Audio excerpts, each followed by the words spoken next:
What's going on, everybody? Eric Lindquist at Stochastic here on the Odd Chopper channel, coming to you with another edition of Lindy's Leans, Likes, and Locks. Hit that like button, subscribe button, notification bell goes a long way for me on this video, goes a long way for you. That way you become a prize whenever great content is going live here at our little neck of the YouTube woods. Sometimes baseball just makes you laugh. Unbelievable. Luis Gil doesn't even get out of 1 1/3 innings. We open at minus 130. We jump on that immediately. Aaron Judge ends up in the lineup for the Yankees. The game closes at minus 170, minus 175 on the money line. Tons of closing line value yet again. And Luis Gil rockets it straight into space. Pain and suffering. 16-5 right now as they're rounding out that game. Thanks for coming. Drive home safely. Again, baseball can make you look silly from time to time. The goal here, always trying to get you closing line value, always trying to give you the best information possible. But Luis Gil, by far, his worst outing here. Obviously, Baltimore is very, very good at the baseballs. But even Irvin, I mean, they got to him. The Yankees still got to him. Aaron Judge goes yard. Torres goes yard. Gets dinged up in the process. But just stay the course. Obviously, we had a great start to this week with Kyle Schwarber double dong situation in the premium Discord and on this program. 15-1, 18-1, depending on when you jumped in. Really great stuff there. But overall, it's still just disappointing when you lose these just layup spots. But again, Baltimore, I guess we won't call them a layup spot. That is a potent lineup, no doubt about it. Not going to be surprising when they knock up anybody, but there's a reason we got closing line value. All right, enough talking about that. We got 14 games here on Friday. Got to redeem myself from Thursday. Not a pretty day whatsoever heading into the evening window. But BetMGM, we'll talk about them. Odd Chopper, we'll talk about that here as well. We're on the Odd Chopper channel, so smash that like button. Hit the subscribe button too if you're checking us out for the first time. Nothing to see here. Thursday. It's like the Men in Black thing.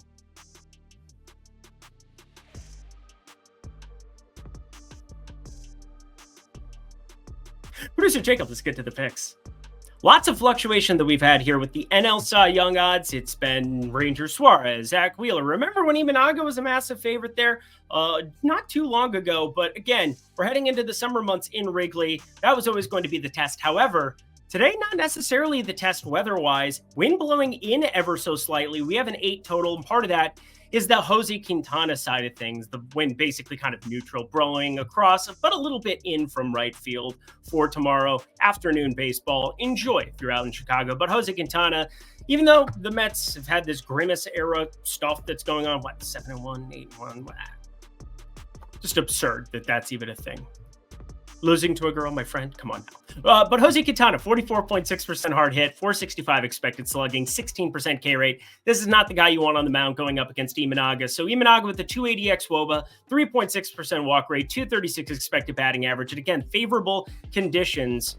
I still think you got to be favoring the Chicago side of things, but I'm actually going to call this an over as a lean like to start off our day. It's purely the Quintana side and the Imanaga.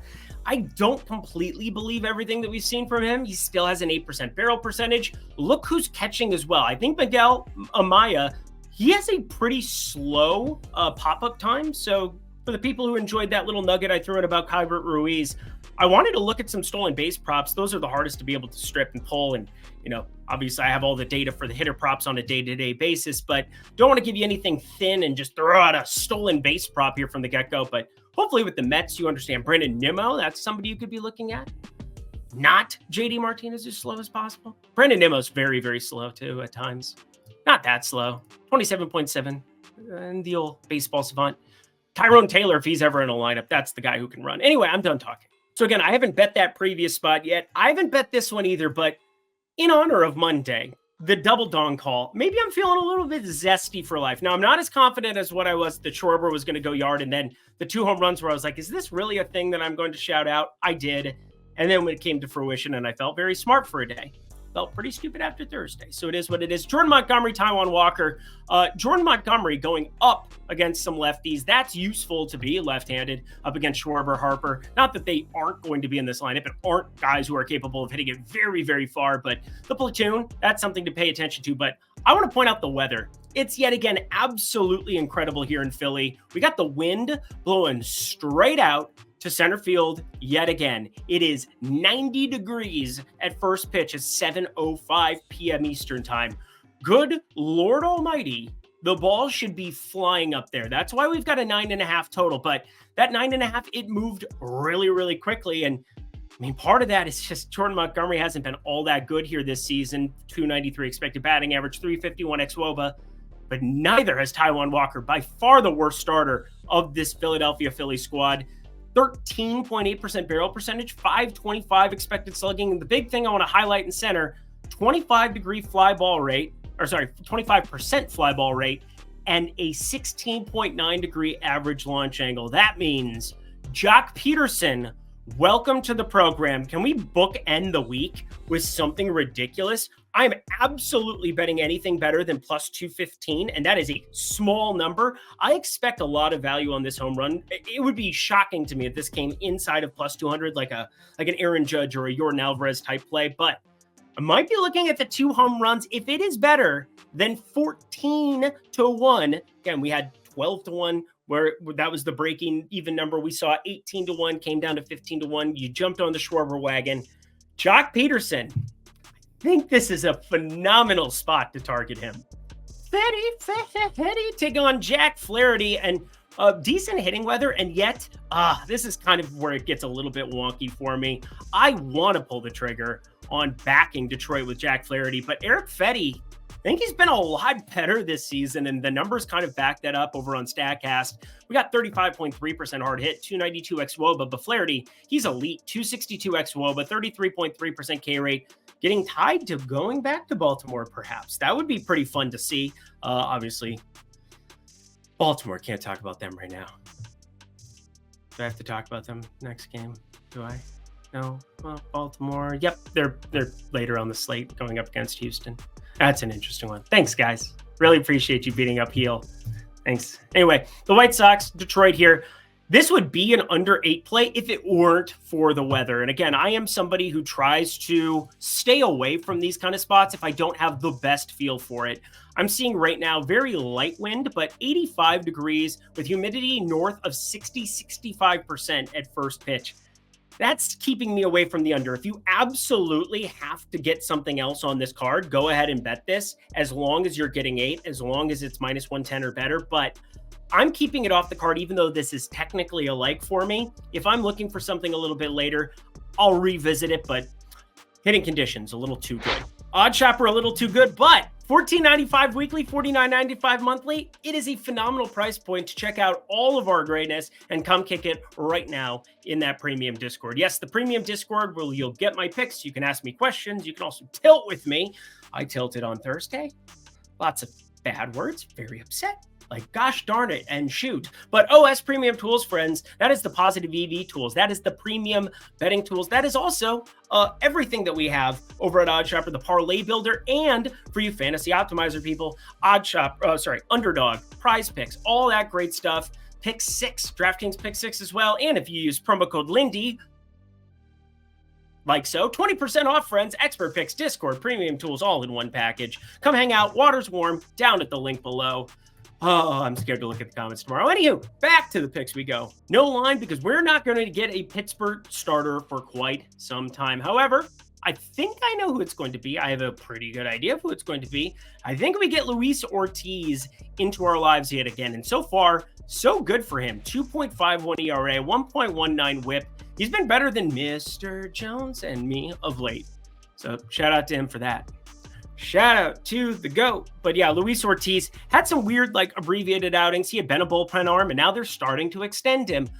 Always gets me nervous to be looking at these guys who get extended from a bullpen arm middle of the season. We saw that with Michael King and the Yankees last season. He's now with the San Diego Padres, and he's leading all of baseball in xFIP. I mean, that's wild. Expected fielding, independent pitching. I look at stats a lot. Anyway, Ryan Pepio, he's the main attraction here on this one.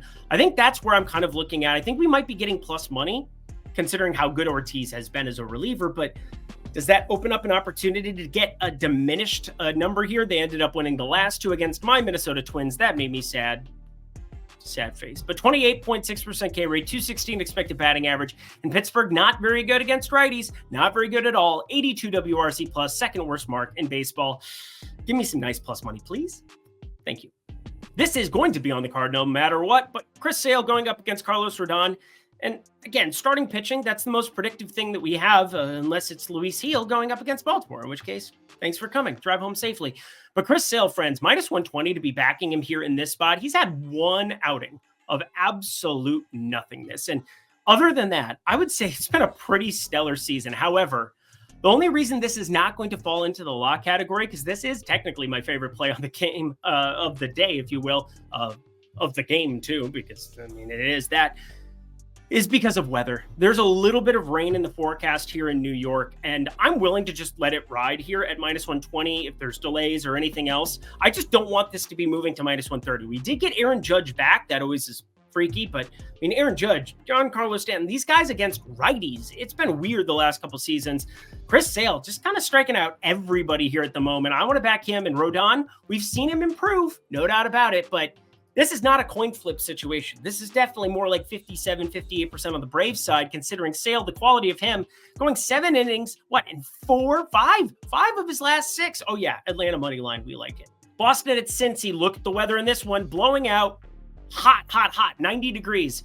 And 2 really good pitchers on the mound. Still, though, a 9 total, partially ballpark, partially weather. And that is where I think you want to be looking at solo home run numbers. It's not that books don't know that there's really nice weather there. They're doing their due diligence, but I think we might see people, because of the quality of these pitchers, shy away more than they should. Cutter Crawford, Andrew Abbott, both of them really good, 34.6 and 31.4 hard hit percentages respectively to Crawford and Abbott. But I want to point out the fly ball rate, 29.2% for Cutter Crawford, 32.6% for Andrew Abbott.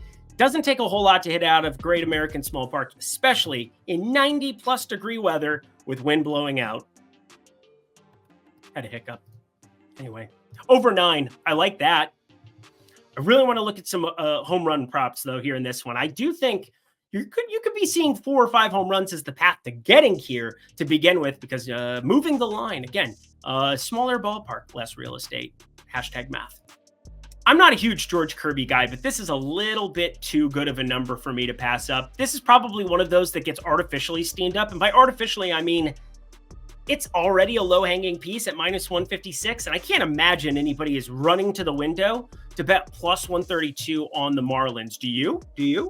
I certainly do not. And Trevor Rogers, 5.09 ERA, 1.62 whip. We've seen some improved stuff here in a couple of these. 3 of his last 4, he's given up 2 or less earned runs. However, it's not resulting in any wins. 1 in 8 now on the season, Mr. Trevor Rogers, and partially just because his team is dog crap. Miami is a terrible, horrible, no good, very bad team. And Jazz Chisholm got scratched the other day, so going to have to wait his news to see if he shows up here on the slate. That's one piece that you just kind of want to be paying attention to. I believe they said it was hamstring tightness that always freaks me out because, well, it doesn't freak me out because I'm going to be on the Seattle side of things. Make this your parlay piece. Make this anything else. But yeah, artificially steamed. I could see this at minus 170, minus 175. I'm not going to celebrate the closing line value there necessarily, purely because kind of a bad line as it is. And if Jazz Chisholm ends up out, this is already a terrible line. If George Kirby, he paints the corners, he prevents runs, he just kind of gets it done old school.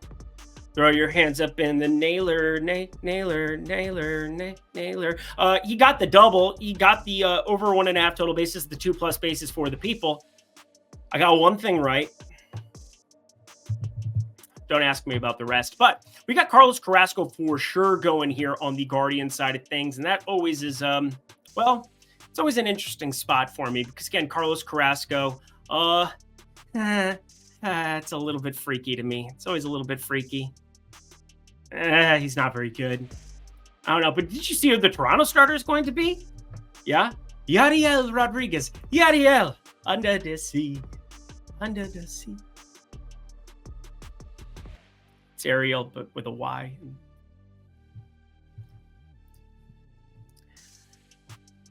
He's a right-handed pitcher, and Cleveland smashes righties. You should look at Stephen Kwan. He's just a print fest. Stop looking at me, Kwan!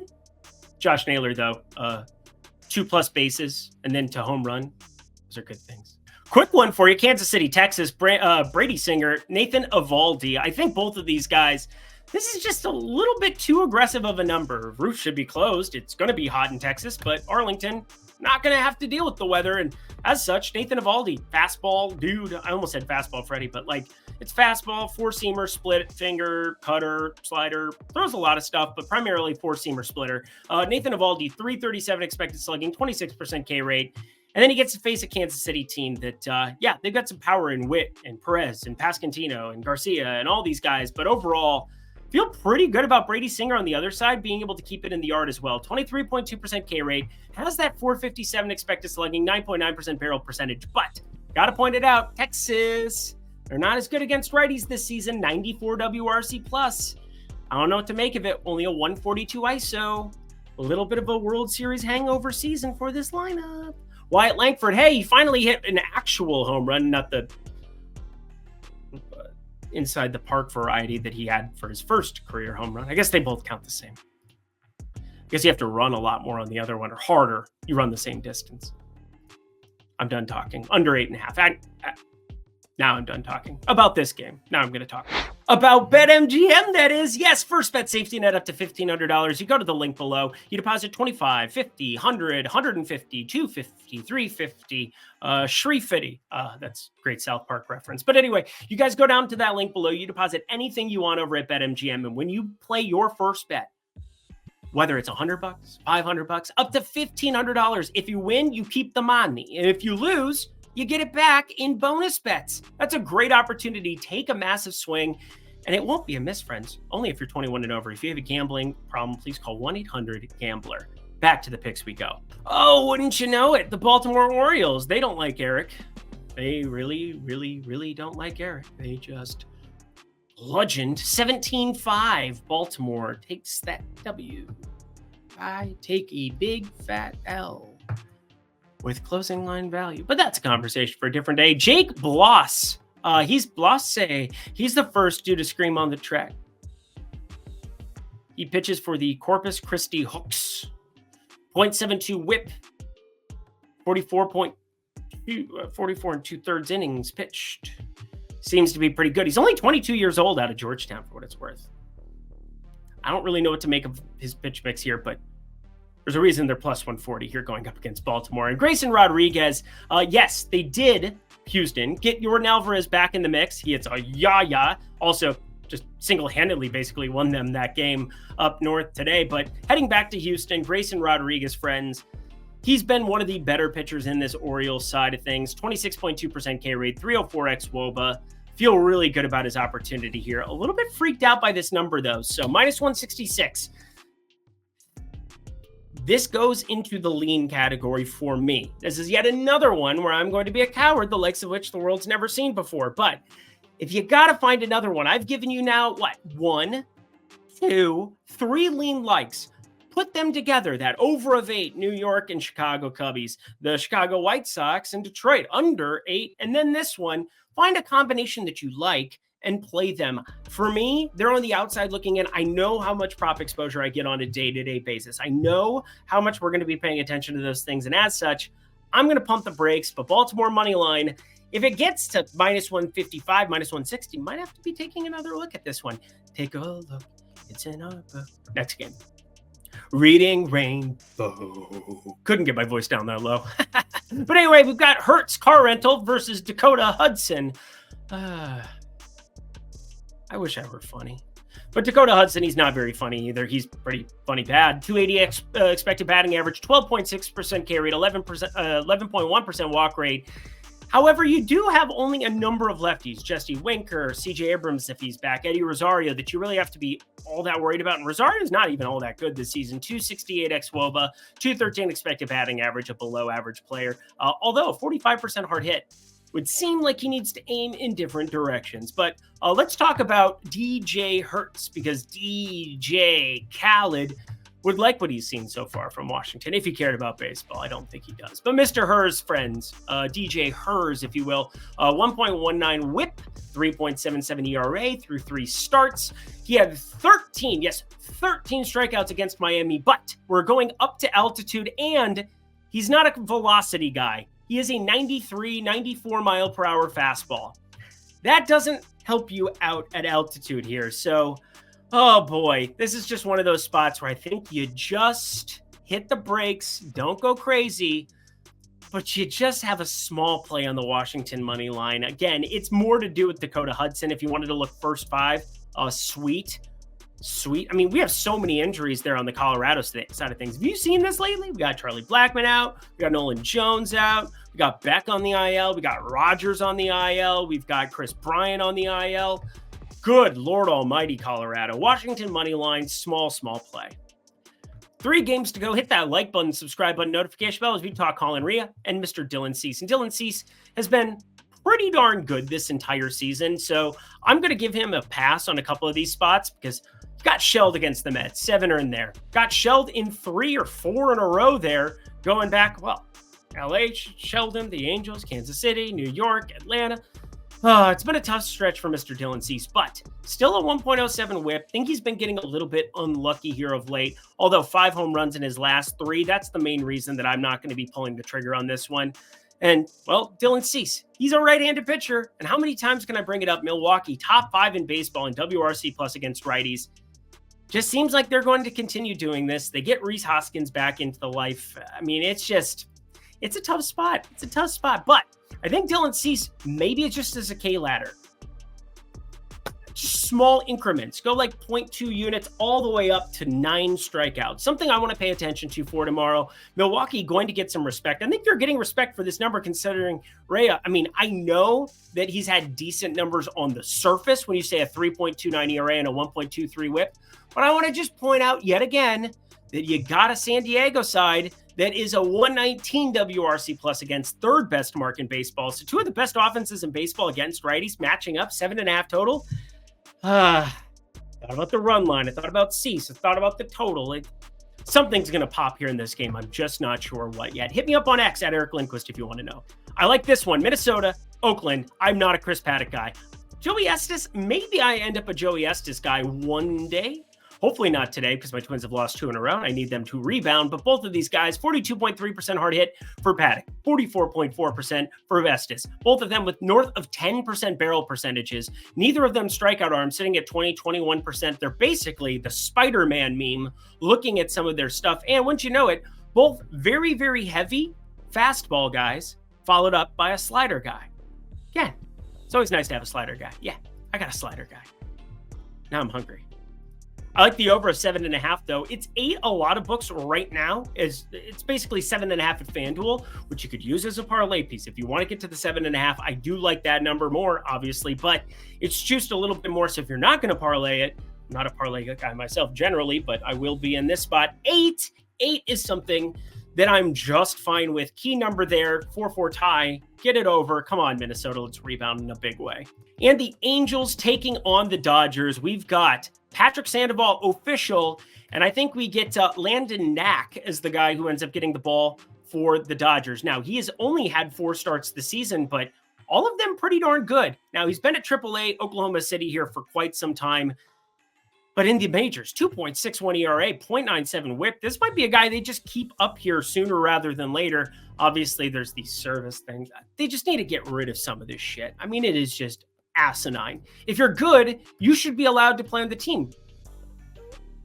I guess in basketball, it's just easy to bring them off the bench. In baseball, you want them to be able to continue to get reps. You want to be able to monitor their progress. You don't want them to lose confidence. But Landon Knack might be really, really good. Now, he was on...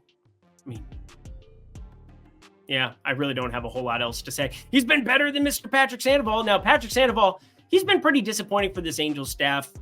Pretty much nonstop. 23.3% K rate is decent. 5.3% barrel percentage is really, really nice here. So shout out him for that. But he's walking too many dudes again. He had an 11.3% walk rate last season. It's down to 9.6%, but anybody who knows walk rates knows 9.6% is not exactly good. Oh boy, he's taking on the Dodgers in Dodger Stadium. I'll call it a Dodgers minus 1.5 lean like, purely because I do think this is a spot that Knack, if he ends up getting the ball, I will want to pull the trigger on a run line, even if we're looking at like plus 130, plus 135 for the home team where they don't get that 9th inning at bat. Trying to project this one out, though, without the official starter is kind of a joke. So I have a lot of interest in this game here, similar to what I have here with Milwaukee and San Diego in the evening window. Just not sure where we're going to fall into things. We need the official starter. That kind of helps. But again, at Eric Lindquist, my name, don't wear it out, or do, find me over on X. Happy to let you know if I bet anything in this one. And that does it for another edition of Lindy's Leans, Likes, and Locks. Head to the comment section below. Let me know how bad I was on Thursday. You know what? You're only as good as your last video, I feel like, in this space. And we've had a great week up until this point. Really, really sad exit that we had to hit with the Yankees getting slaughtered. Luis Gil, been one of the best pitchers in baseball. Top 5 expected ERA for starters. Top 5 xFIP for starters. None of that matters. He got shelled, and there's no way around that. So let's get some recovery here on Friday. It's going to be a good day. It's going to be a good day. Hey, can we just get Jock Peterson W? That would be the best. Jock Jams. Come on, get up. It's time to slam. It's loopy. It's the weekend, baby. We got to go. Thank you, producer Jacob. He liked all the references today. He was dancing. He was a grooving. Friday, let's go better. Until next time, my friends. Until Monday, unless you're in the premium Discord, I'll stop in on Sunday for sure. I'm Eric Lindquist. Best of luck in the MLB streets on Friday.